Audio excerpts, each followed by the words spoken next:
മരിച്ച ജോയിയുടെ മൃതദേഹം ഇപ്പോൾ വീട്ടിലെത്തിച്ചിട്ടുണ്ട്. തത്സമയ ദൃശ്യങ്ങളാണ് ഇപ്പോൾ പ്രേക്ഷകർ കണ്ടുകൊണ്ടിരിക്കുന്നത്. ജോയിയുടെ മാതാവടക്കം വിതുമ്പിക്കരയുന്ന കാഴ്ചയാണ് കാണാൻ സാധിക്കുന്നത്. അത്യന്തം ദാരുണമായ ഒരു സംഭവം, ഒരുപക്ഷേ കേരള മനസ്സാക്ഷിയെ തന്നെ ഞെട്ടിച്ച ഒരു ദുരന്തമായി പോയി ജോയിയുടെ മരണം. സമാധാനിപ്പിക്കാൻ പോലും വാക്കുകളില്ലാതെ ചുറ്റുമുള്ളവരും അവരോടൊപ്പം വിതുമ്പുന്ന കാഴ്ചയാണ് ഇപ്പോൾ കാണാൻ സാധിക്കുന്നത്.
വ്യക്തിയുടെ ശവശരീരത്തിനോ ഏറ്റവും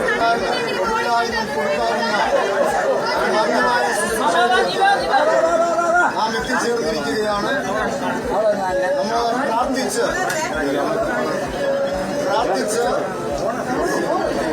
ഈ ബോഡി സ്ഥലത്തേക്ക് എടുക്കുവാൻ പോവുകയാണ്. എല്ലാവർക്കും കണ്ണുകളടയ്ക്കാൻ ഒരു നിമിഷം ദൈവസന്നിധിയിൽ പ്രാർത്ഥിക്കും. ഞങ്ങളെ ആശ്വസിപ്പിക്കുന്ന ദൈവമേ, സ്വർഗീയ കർത്താവേ, അകാലത്തെ വിട്ട് വേർപിരിയപ്പെട്ട ജോയി എന്ന ഈ സഹോദരന്റെ ശരീരം വളരെ ജീർണിച്ച അവസ്ഥയിലാണ്. ജീവൻ നഷ്ടപ്പെട്ടിട്ട് 2 ദിവസത്തോളമാകുന്നു. ഈ ശരീരത്തെ ഞങ്ങൾക്ക് അധിക സമയം ഇവിടെ വെച്ചോ അതിന്റെ ക്രമമായ ശുശ്രൂഷ ചെയ്യുവാൻ കഴിയാത്ത ഒരു സാഹചര്യത്തിലായിരിക്കുന്ന കർത്താവെ, തുടർന്ന് ഈ ശരീരത്തെ ശ്മശാന ഭൂമിയിലേക്ക് കൊണ്ടുപോവുകയാണ്. ഈ സഹോദരന്റെ വേർപാടിൽ ദുഃഖമനുഭവിക്കുന്ന അമ്മയെയും അവരുടെ സഹോദരങ്ങളെയും കുടുംബങ്ങളെയും കുഞ്ഞുങ്ങളെയും ഈ സഹോദരന്റെ സ്നേഹവാത്സല്യം അനുഭവിച്ചിട്ടുള്ള എല്ലാ പ്രിയപ്പെട്ടവരുടെയും വേദനയും ദൈവം ആശ്വസിപ്പിക്കാനേ എന്ന് ഞങ്ങൾ പ്രാർത്ഥിക്കുന്നു. ഇത്രയും ഒരു നല്ല ചുറ്റുപാട് ദൈവം തന്നതിനായി സ്തോത്രം. തുടർന്നുള്ള ശുശ്രൂഷകളെ ദൈവം ആശീർവദിക്കും. യേശുവിൻ നാമത്തിൽ പിതാവേ, ആമേൻ.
ഇപ്പോൾ വിശദാംശങ്ങളുമായി തലസ്ഥാനത്ത് നിന്നും അഷിൻ ഡിയാഗോ ചേരുന്നുണ്ട്.